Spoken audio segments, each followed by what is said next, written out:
ഇന്ന് നമ്മുടെ കൂടെയുള്ളത് രചന നാരായണൻ കുട്ടിയാണ്. ഒരു ഫോർമൽ ഇൻട്രൊഡക്ഷൻ്റെയും ആവശ്യമില്ലാത്ത ഒരു വ്യക്തിത്വമാണ്. നമുക്ക് കൂടുതൽ വിശേഷങ്ങൾ രചന നാരായണൻ കുട്ടിയോട് ചോദിച്ചറിയാം. നമസ്കാരം. എവിടെയാണ് ജനിച്ചതൊക്കെ? എൻ്റെ വീട് തൃശ്ശൂരാണ്. ഞാൻ പക്ക തൃശ്ശൂർക്കാരിയാണ്. വളർന്നതും അവിടെ തന്നെ, പഠിച്ചതും അവിടെ തന്നെ. പിന്നെ കുറച്ച് കഴിഞ്ഞപ്പോൾ പഠനം ബാംഗ്ലൂരിലേക്ക് മാറി. അത് നൃത്തത്തിൻ്റെ പഠനത്തിന് വേണ്ടിയിട്ട് ബാംഗ്ലൂരിലേക്ക് മാറി. തൃശ്ശൂരിൽ മീനാലൂർ എന്ന് പറഞ്ഞ ഒരു ഗ്രാമത്തിലാണ് ഞാൻ ജനിച്ചത്. അതെ, അവിടെ തന്നെ എല്ലാവരും, അച്ഛനും അമ്മയും ഏട്ടനും ഒക്കെ അവിടെ തന്നെ.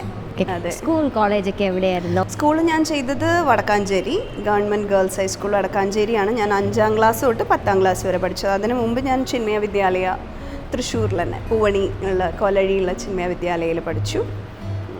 അതിൻ്റെ ഇടയിൽ ഒരു വർഷം ഒരു ഇറ്റാലിയൻ കോൺവെൻറ്റ്സിൽ സിസ്റ്റേഴ്സ് നടത്തുന്ന ഒരു കോൺവെൻറ്റ് ഉണ്ടായിരുന്നു, ക്ലേലിയ ബാബോറിയൻ Holy Angels English medium school. ഒരു വർഷം അവിടെ പഠിച്ചു. പക്ഷേ ആ വർഷമാണ് ഒരു വളരെ പ്രധാനപ്പെട്ട ഒരു വർഷം എനിക്ക് ശരിക്കും പറയാച്ചാൽ. എൻ്റെ കലാ ജീവിതം ശരിക്കും ഒരു പരിപോഷണം നടന്നത് എന്നതൊക്കെ പറയാൻ അവിടുന്നാണ്, ആ കോൺവെൻറ്റ് സ്കൂളിൽ നിന്നായിരുന്നു. പിന്നെ സ്കൂൾ കഴിഞ്ഞിട്ട് 10ാം ക്ലാസ് കഴിഞ്ഞ് ഞാൻ പ്രീ ഡിഗ്രി സെൻറ്റ് മേരീസ് കോളേജിൽ പഠിച്ചു തൃശ്ശൂരിൽ. അത് കഴിഞ്ഞ് ഡിഗ്രി വ്യാസ കോളേജിൽ പഠിച്ചു. അതെൻ്റെ വീടിൻ്റെ അടുത്ത് തന്നെ വടക്കാഞ്ചേരി. പിന്നെ അത് കഴിഞ്ഞ് മാസ്റ്റർ ഡിഗ്രി പ്രൈവറ്റായിട്ടാണ് ചെയ്തത്. പിന്നെ അത് കഴിഞ്ഞിട്ട് ഡാൻസിൽ മാസ്റ്റർ ഡിഗ്രി അത് ഞാൻ ബാംഗ്ലൂർ അലയൻസ് യൂണിവേഴ്സിറ്റിയിലാണ് ചെയ്തത്. അതിൻ്റെ ഇടയിൽ കുറേ dance related, art related diplomas കുറേ ചെയ്തു. Diploma in Kuchipudi, diploma in Bharatanatyam, diploma in Mohiniyattam, diploma in Carnatic vocal, diploma in Indology. അങ്ങനെ അതൊക്കെ കലയുടെ ഭാഗമായിട്ട് അങ്ങനെ ചെയ്തതാണ്. ഇതൊക്കെയാണ് എൻ്റെ സ്കൂൾ കോളേജ് കാലഘട്ടം. ഓക്കെ, ഫാമിലിയെ പറ്റി ഒന്ന് പറയാമോ? ഫാമിലി, അച്ഛൻ പേരിൻ്റെ കൂടെയുള്ള മിസ്റ്റർ നാരായണൻകുട്ടി, അമ്മ നാരായണി, എനിക്കൊരു എൽഡർ ബ്രദറാണുള്ളത്. ചേട്ടൻ്റെ പേര് രജനികാന്ത്, എടത്തിയമ്മ, 2 മക്കൾ. ബിന്ദു എന്നാണ് എടത്തിയമ്മയുടെ പേര്. മക്കൾ മേധയും ഹരിശങ്കറും. ഇതാണ് ഞങ്ങളുടെ ഒരു ഫാമിലി. ഒരു വളരെ എന്താ പറയുക, ക്ലോസ് ഫാമിലി. എക്സ്റ്റെൻഡഡ് ഫാമിലി ഉണ്ട്.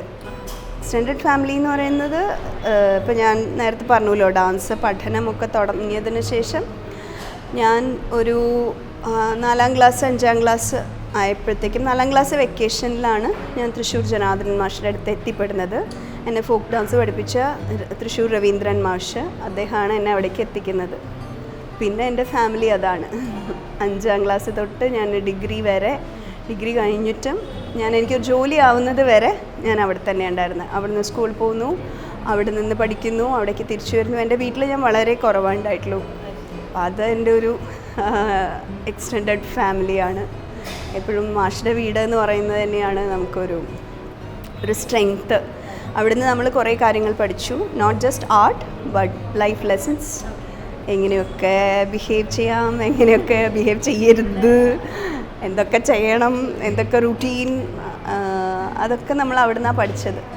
ഒരു കൾച്ചറിൻ്റെ ഒരു സ്ട്രെങ്ത്തൊക്കെ നമുക്ക് ഉണ്ടാക്കിയെടുക്കാൻ സാധിച്ചതും അവിടുന്നാണ്. കലയിലൂടെ നമ്മൾ കല മാത്രമല്ലല്ലോ പഠിക്കണേ, അപ്പോൾ ഒരു ലൈഫ് ലെസൺസ് ഒക്കെ അവിടുന്നാണ് ലേൺ ചെയ്തിരിക്കണേ, വാല്യൂസ് ഒക്കെ. എങ്ങനെയാണ് മൂവിയിലോട്ടുള്ള പ്രവേശനം? എങ്ങനെയാണ് മൂവിയിലേക്കുള്ള എൻട്രി എന്ന് പറയുന്നത്? ഭയങ്കര ഇൻട്രസ്റ്റിംഗ് എൻട്രിയാണ്. 2 എൻട്രീസ് ഉണ്ട് എനിക്ക്, ഡബിൾ എൻട്രിയാണ്. ഫസ്റ്റ് എൻട്രി പറയാം കേട്ടോ.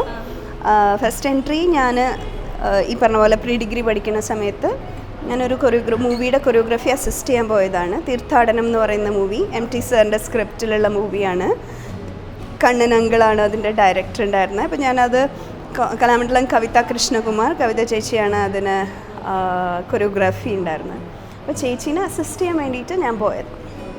ചെറിയ പ്രായം, 10-16 വയസ്സ്. അപ്പോൾ അന്ന് സുഹാസിനി മാമിൻ്റെ ചെറുപ്പകാലം ചെയ്യുന്ന ഒരു കുട്ടി ഉണ്ടായിരുന്നു. ആ കുട്ടിയുടെ അശ്വതിയുടെ കൂടെ 2 പേര് വേണമായിരുന്നു ഫ്രണ്ട്സായിട്ട്. അപ്പോൾ അതിൽ ഒരാൾ ഫ്രണ്ടായിട്ട് വന്ന ഒരാൾ അശ്വതിനെക്കാട്ടിലും വലിപ്പം കൂടുതൽ.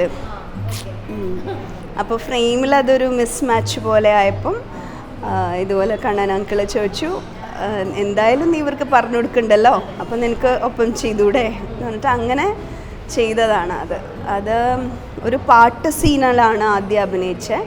ആ കൊറിയോഗ്രാഫി അസിസ്റ്റ് ചെയ്ത പാട്ടിൻ്റെ ആ സീനിൽ അഭിനയിച്ചു. ആ സോങ്ങിനാണ് ചിത്ര ചേച്ചിക്ക് നാഷണൽ അവാർഡ് കിട്ടിയത്. മൂളി മൂളിക്കാറ്റിനുണ്ടൊരു കളിക്കുറുമ്പ് എന്ന് പറഞ്ഞൊരു സോങ്. അതായിരുന്നു എൻ്റെ ഫസ്റ്റ് അഭിനയം. പിന്നെ അതിൽ ജയറാമേട്ടനാണ് അതിൽ ഹീറോ. അതിലൊരു 2-3 സീൻസ് സ്റ്റുഡൻ്റായിട്ട് അങ്ങനെ ചെയ്തു. അതാണ് first entry. Second entry after Marimayam, മൂവീസിലേക്കുള്ള എൻട്രി ആഫ്റ്റർ മറിമായമാണ്. മറിമായത്തിലേക്കുള്ള എൻട്രി വേറെ തന്നെ ഒരു എൻട്രി ആയിരുന്നു. അത് മറിമായത്തിലേക്ക് ഞാൻ വന്നത് എൻ്റെ സുഹൃത്തായിട്ടുള്ള എൻ്റെ ഒപ്പം കൊളീഗായിട്ട് വർക്ക് ചെയ്ത ജയരാജൻ എന്ന് പറഞ്ഞ ചേട്ടനുണ്ടായിരുന്നു. റേഡിയോ മാംഗോയിൽ ഞാൻ RJ വർക്ക് ചെയ്യുന്ന സമയത്ത്. അപ്പോൾ ചേട്ടനാണ് അതിൻ്റെ സ്ക്രിപ്റ്റ് ആദ്യകാലത്ത് ചെയ്തിരുന്നത്. സോ അദ്ദേഹം ഇൻട്രൊഡ്യൂസ് ചെയ്തിട്ടാണ് ഞാൻ അതിലേക്ക് അഭിനയിക്കാൻ വന്നത്. മറിമായത്തിൽ ആ പെർഫോമൻസസ് കണ്ടതിന് ശേഷം എനിക്ക് ഫസ്റ്റ് വരുന്ന കോൾ എന്ന് പറയുന്നത് ലിജോ ചേട്ടൻ്റെയാണ്, ലിജോ ജോസ് വല്ലേശ്ശേരി. അതിനു മുമ്പ് സിദ്ധു എപ്പോഴും പറയും, സിദ്ധാർത്ഥ് ശിവ, സിദ്ധു ഞങ്ങളുടെ കൂടെ മറിമായത്തിലുണ്ടായിരുന്നല്ലോ. സിദ്ധു എപ്പോഴും പറയും നീ അഭിനയിക്കണം, നീ സിനിമയിൽ അഭിനയിക്കണം എന്ന് പറഞ്ഞിട്ട് അങ്ങനെ സിദ്ധുവിൻ്റെ ഒരു മൂവിയിൽ ഒരു ചെറിയൊരു വേഷം ഞാൻ ചെയ്തു. പക്ഷേ ഞാൻ അപ്പോഴൊന്നും അത് ഭയങ്കര ഇമ്പോർട്ടൻ്റ് ആയിട്ടൊന്നും ഞാൻ കാണാൻ ശ്രമിച്ചിട്ടില്ല മൂവീനെ. ബിക്കോസ് എനിക്ക് ജോലി ഉണ്ടായിരുന്നു, ഞാൻ ടീച്ചിങ്ങിലൊക്കെ ഉണ്ടായിരുന്നു. ടീച്ചിങ്ങും മറിമായവും മതി എന്നുള്ള രീതിയിലായിരുന്നു. സിനിമയൊന്നും നമ്മൾ അങ്ങനെ വിചാരിച്ചിട്ടില്ല. പിന്നെ ഈ ആമേനിലെ ക്യാരക്ടർ വന്നപ്പോൾ കുറേ തടസ്സങ്ങൾ ഞാൻ തന്നെ ഉണ്ടാക്കി. പിന്നെ അതെല്ലാം മറികടന്ന് അതിൽ അഭിനയിക്കാൻ തുടങ്ങി. അത് സെക്കൻഡ് എൻട്രി, ആമേനിലേക്ക് സെക്കൻഡ് എൻട്രി. പക്ഷേ സെക്കൻഡ് എൻട്രിയിൽ റിലീസായ ഫസ്റ്റ് മൂവി ലക്കി സ്റ്റാറാണ്. ദീപു ചേട്ടൻ, ദീപു അന്തിക്കാട്, അദ്ദേഹം സത്യൻ അന്തിക്കാട് സാറിൻ്റെ മരുമകനാണ്. അപ്പോൾ സത്യൻ അന്തിക്കാട് സാറിൻ്റെ മകനുണ്ട്, 2 മക്കളാണല്ലോ, ട്വിൻസ്. അപ്പോൾ അതിൽ അനൂപിന് ഒരു ഷോർട്ട് മൂവി എടുക്കണമായിരുന്നു. അപ്പോൾ ICU എന്നാണ് ആ ഷോർട്ട് മൂവിയുടെ പേര്. ആ മൂവിക്ക് എനിക്ക് തോന്നുന്നു പഠനത്തിൻ്റെ ഭാഗമായിട്ട് എടുക്കേണ്ടി വന്നിട്ടുള്ളൊരു ഷോർട്ട് മൂവിയാണ്. അപ്പോൾ അതിലേക്ക് എന്നെ ക്ഷണിച്ചു. അപ്പോൾ ആ മൂവിയിലെ സീക്വൻസസും സീൻസും കണ്ടിട്ടാണ് ദീപു ചേട്ടൻ എന്നെ വിളിച്ചത് ലക്കി സ്റ്റാറിൽ അഭിനയിക്കാനായിട്ട്. അങ്ങനെ ഓഡിഷൻ കഴിഞ്ഞു, എങ്ങനെയോ കിട്ടി. അതെ, ലക്കി സ്റ്റാർ ചെയ്തു. അതിൽ കോയിൻസിഡൻസ് എന്ന് പറയുന്നതാണ് ജയറാമേട്ടൻ്റെ കൂടെ തന്നെ ജയറാമേട്ടൻ്റെ ഹീറോയിനായിട്ട് അഭിനയിക്കാൻ പറ്റി. അപ്പോൾ ആ ഒരു connection, after A long gap ഒരു കണക്ഷൻ എന്നുള്ളത് ഒരു നിമിത്തമായിട്ട് അങ്ങനെയാണ് മൂവിയിലേക്കുള്ള ഡബിൾ എൻട്രി. എത്ര മൂവീസ് ചെയ്തിട്ടുണ്ടാവും? ഇപ്പോൾ ഏകദേശം ഒരു 33ഓളം മൂവീസ് ചെയ്തു. പിന്നെ കുറച്ച് ഷോർട്ട് മൂവീസ് ചെയ്തു, പിന്നെ ഡോക്യുമെൻ്ററീസ് ചെയ്തു, പിന്നെ TV ഷോസിൽ ആങ്കർ ചെയ്തു, ജഡ്ജ് ചെയ്തു, അങ്ങനെ പല പല വേഷങ്ങൾ. അതെ. ഒരു മെൻറ്റർ എന്നുള്ള രീതിയിൽ ആരെങ്കിലും എടുത്തു പറയാനായിട്ടുണ്ടോ? മെൻറ്റർ എന്ന് പറയുമ്പോൾ എല്ലാവരും എൻ്റെ മെൻറ്റേഴ്സാണ്. എൻ്റെ ആക്ടേഴ്സ് എല്ലാവരും എൻ്റെ മെൻറ്റേഴ്സാണ്. ഞാൻ വർക്ക് ചെയ്തിട്ടുള്ള ഡയറക്ടേഴ്സ് എല്ലാവരും എൻ്റെ മെൻറ്റേഴ്സാണ്. എൻ്റെ പ്രേക്ഷകർ എൻ്റെ മെൻറ്റേഴ്സാണ്. ഏറ്റവും കൂടുതൽ അവരാണ്. ബിക്കോസ് അവർക്ക് വേണ്ടിയിട്ടാണല്ലോ നമ്മളിത് ചെയ്യുന്നത്. ഒരു കല ഉണ്ടാവുന്നത്, ഒരു സൃഷ്ടി ഉണ്ടാവുന്നത് പ്രേക്ഷകന് വേണ്ടിയിട്ടാണ്.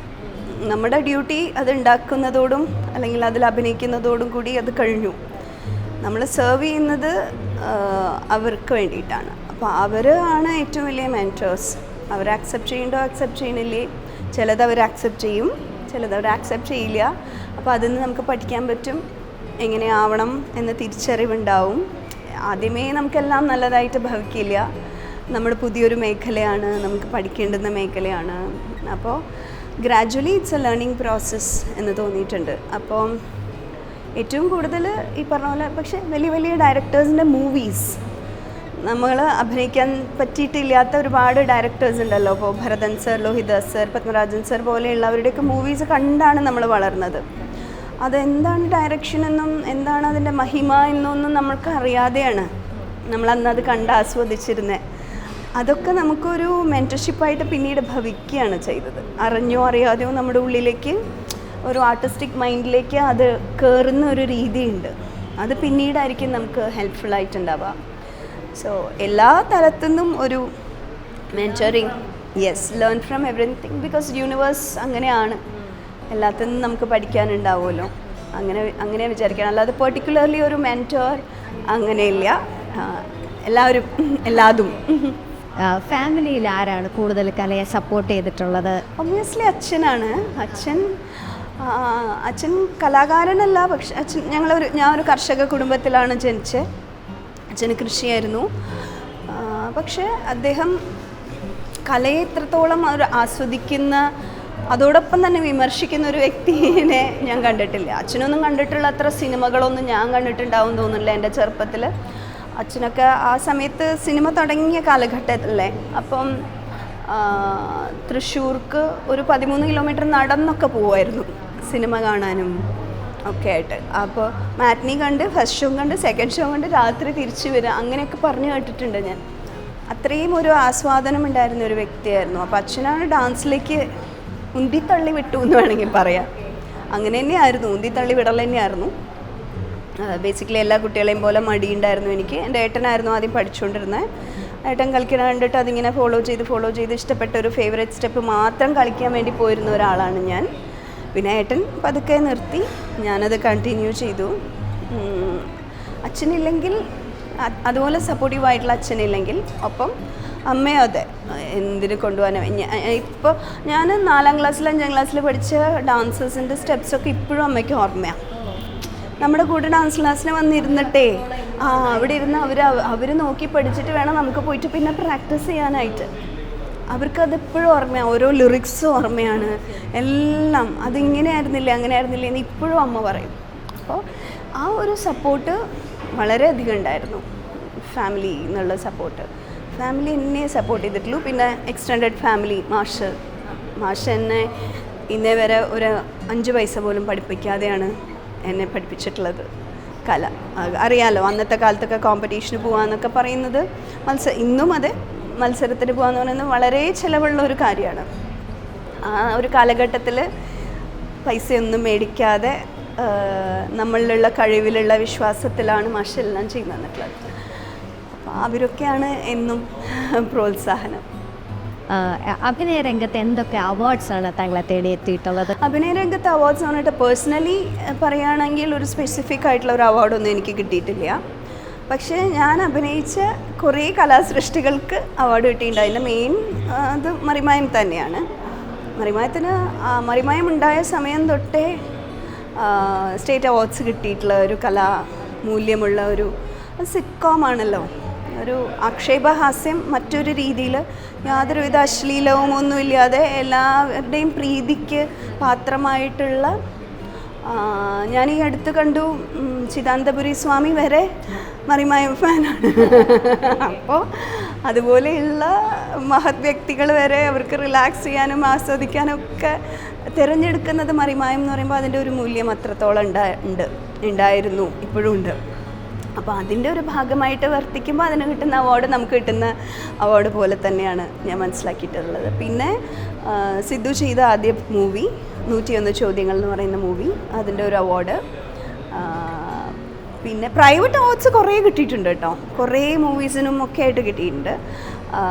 ഇപ്പോൾ ഓരോ ലയൺസ് റോട്ടറി അങ്ങനെയൊക്കെ ആയിട്ടുള്ള മൂവീസ്, ക്ലബ്സിൻ്റെയും ഒക്കെ, പിന്നെ പല ഫിലിം ഫെസ്റ്റിവൽസിൻ്റെ അവാർഡ്സ് അതെല്ലാം കിട്ടിയിട്ടുണ്ട്. എടുത്തു പറയേണ്ടുന്ന ഒന്ന് എന്ന് പറയുന്നത് ഐൻ എന്ന് പറഞ്ഞൊരു മൂവി, സിദ്ധു ചെയ്ത മൂവി തന്നെയാണ്. അതുപോലെ പ്രിയമാനസം എന്ന് പറഞ്ഞ സംസ്കൃത movie Vinod Mankara sir direct ചെയ്ത ഒന്നാണ്. അതിനൊക്കെയാണ് നാഷണൽ സ്റ്റേറ്റ് അംഗീകാരങ്ങളെല്ലാം കിട്ടിയിട്ടുള്ള മൂവീസ് എന്ന് പറയുന്നത്. ഇത്രയും നേരം ഞങ്ങളുടെ കൂടെ ചിലവഴിച്ചതിന് വളരെയധികം നന്ദിയുണ്ട്. വളരെ ജോയ്ഫുൾ ആൻഡ് വളരെ സന്തോഷകരമായിട്ടുള്ളൊരു ഇൻ്റർവ്യൂ ആയിരുന്നു. Thank you so much. എല്ലാ ഭാവുകങ്ങളും നേരുന്നു. ഒരുപാട് ഉയരങ്ങളിലെത്തട്ടെ. Thank you so much. ഞാൻ വിചാരിക്കുന്നു കുറഞ്ഞു പോയോ സംസാരിച്ചത്? എനിക്കിനി കുറച്ചുകൂടി സംസാരിച്ചാൽ കൊള്ളാം, എനിക്കൊരു സന്തോഷം. ചിലപ്പോൾ അങ്ങനെയാണല്ലോ, നമ്മൾ സംസാരിച്ച് വരുമ്പോൾ നമ്മൾ കൂടിയിരിക്കുന്ന ആളുമായിട്ട് നമ്മൾ രസകരമായിട്ട് ഓരോ കാര്യങ്ങൾ പങ്കിടുമ്പോൾ ഇനി സംസാരിച്ചാൽ കൊള്ളാം എന്ന് തോന്നുന്നു. അത്രയും രസകരമായിരുന്നു രേവയുടെ ഒപ്പമുള്ള ഈ. Thank you so much. Thank you.